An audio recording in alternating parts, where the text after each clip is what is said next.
Today we're going to continue polishing your shred chops by taking a deep look at some of the techniques used by the master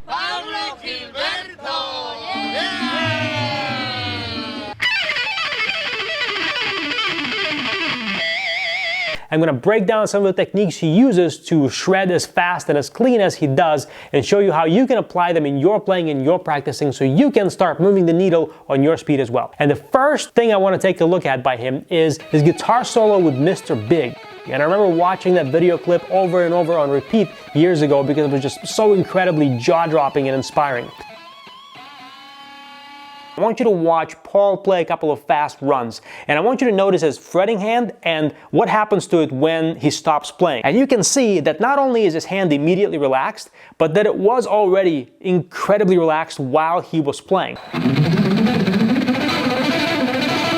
So right there, you could see when Paul finished playing, his hand was so relaxed that he didn't have to release all that much tension when he finished playing.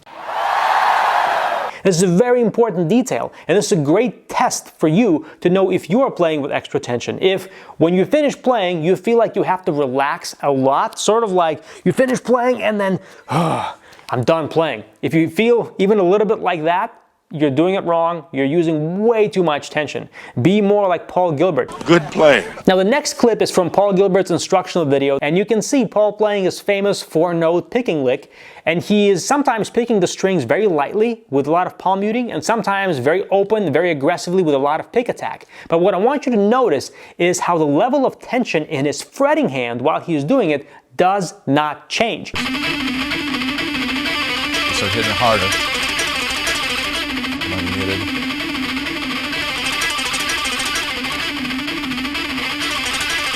So notice how there's zero difference in how hard he's gripping the strings in response to what the picking hand is doing. This is a very high level of control that all great players have developed. This idea of hand independence, where it doesn't matter how hard or how soft your picking hand is hitting the strings, your fretting hand should not tense up in response. And the same goes in reverse. When you're playing legato, your picking hand should not tense up. It shouldn't fly away from the strings. When you're bending strings, your picking hand should not tense up either.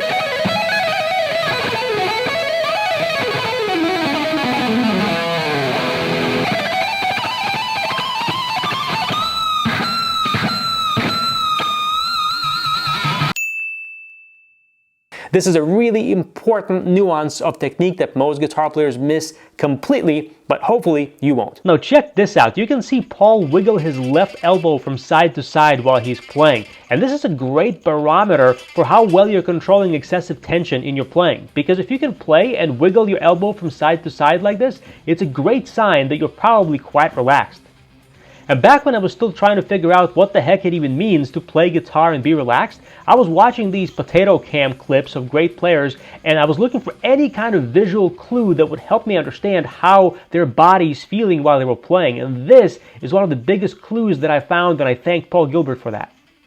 Now obviously he doesn't do this all the time or in every lick, and you shouldn't do that all the time either. It's just a little way to test when you are being too tense so you can back off and relax, and then once you learn to play without extra tension, you can move your hand or your elbow any way you want. To balance out his relaxed fretting hand, Paul was one of the first guys to get me thinking about powerful pick attack.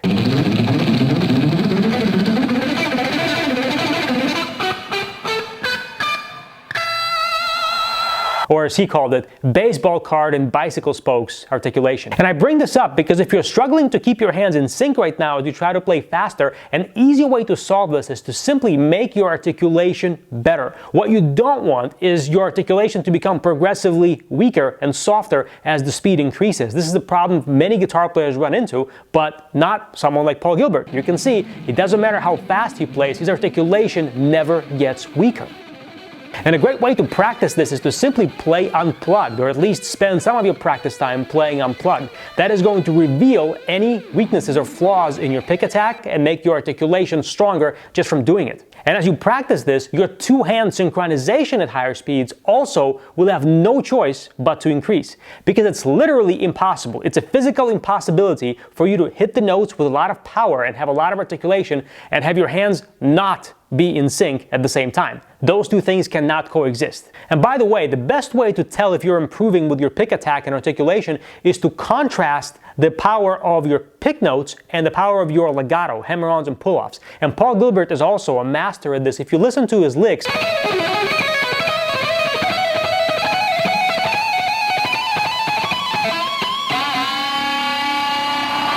oftentimes he combines pick notes with legato notes, and you can clearly hear the contrast in articulation. The range of his articulation is very, very wide, and that's the level you want to get to in your playing as well. Check out this example of how Paul starts playing a lick that's pretty slow, and then he gradually speeds it up, but there's zero breakdown in synchronization, articulation, or any clarity of the notes, and then he brings it up to a pretty fast speed. Let's check this out.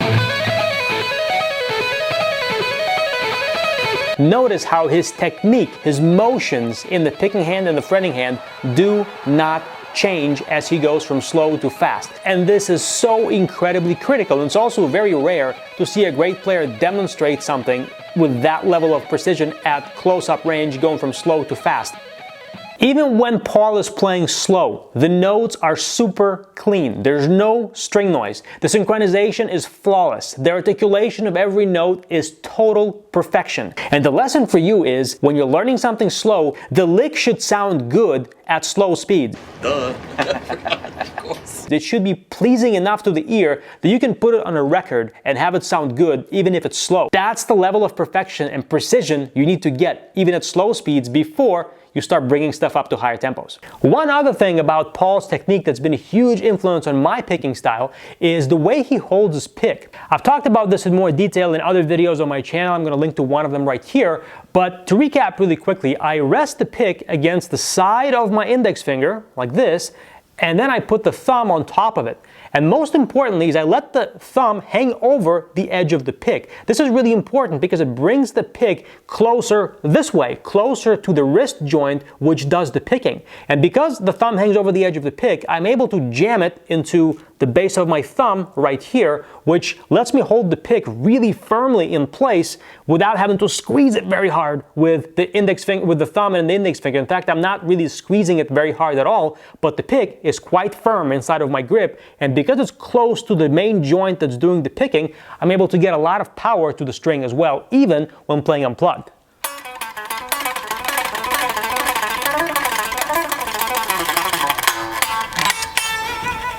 Distortion always helps, of course. Now, as great as Paul's playing is, there are a few things about his technique that I just flat out don't agree with, and I don't think anybody should copy them from his playing, even though they clearly work amazingly well for Paul Gilbert. The first of these is the same one I talked about in my video on Ingve's technique, and that is his fretting hand-thumb position. I don't think anybody should be playing scales or arpeggios wrapping the thumb around the neck of the guitar, unless your hands are as large as Paul's or Ingve's, or you've got the extra long pinky finger like Paul Gilbert does. The second thing, and I'm sure I'm going to get a lot of hate for this in the comments, but, you know, bring it on, is Paul's use of strict alternate picking. I don't think strict alternate picking is the best way to play guitar. What? I think directional picking is a much more efficient, easier to learn, and more logical way to pick and to practice picking if you're looking to build a lot of speed in not a lot of time. And if you're going to disagree in the comments, please do not call directional picking economy picking. Those two terms do not mean the same thing. They're not two different names for the same technique. They're two different techniques. Calling directional picking economy picking is like calling a Lexus a Toyota. Yeah, Toyota, Lexus, same thing, Japanese, right? And if you think directional picking is the same as economy picking, you probably don't really understand what directional picking is. So watch my tutorial on this where I go into more detail about what it is and how you can use it. But back to Paul Gilbert. The third thing I heard him say that he does, which I also don't agree with, is using thin picks that are thinner than 1 millimeter that don't bend or flex when he plays. And as much as I admire Paul's picking and articulation, I just couldn't disagree with this more, because if your pick flexes when you play, what happens is it has to unflex after each note. And if it has to unflex after each note, that creates a micro delay in your pick attack. And that micro delay disrupts your two-hand synchronization. Well, perhaps the laws of physics cease to exist on your guitar. My advice is to use a thicker pick, a pick at least that doesn't flex when you play. I personally use 1.4 millimeter picks that give me as much power as I need to play whatever I want to play. So that's my recommendation there. All right, so I hope you enjoyed this breakdown of Paul's technique. He's an awesome player. I had a lot of fun doing this. If you want me to break down other guitar players that you like, leave a comment down below with the guitar player's name. If your comment gets enough likes, I will do another breakdown for this in the near future. And if you want more help with your guitar technique, your practice habits, and making your practice time pay off, I can help you with that in my rapid fire guitar practice training program. There, I not just go into much more detail about everything I cover on this channel, but you and I can also sit down, I can take a look at exactly what's happening in your playing, tell you what's keeping you from playing guitar as well, as fast, and as clean as you want, show you how to fix it, train you on fixing it right in front of me. So if you do what I say, you can very often start seeing results that very same day. Now, heads up, the program is not for everybody, so please read every word before joining. Don't sign up on impulse. But if you like what I'm talking about in these videos, and if you're coachable, and if you're serious about your playing, it could very well be one of the best investments you've ever made into your guitar playing. All the info is at the link down below. This is Mike Filipov. Oh, I forgot. If you like this video, hit the like button, subscribe to this channel, hit the bell so you're notified every time I upload new videos just like this for you. Now, this is Mike Filipov, guitar practice expert from PracticeGuitarNow.com. I'll see you next time.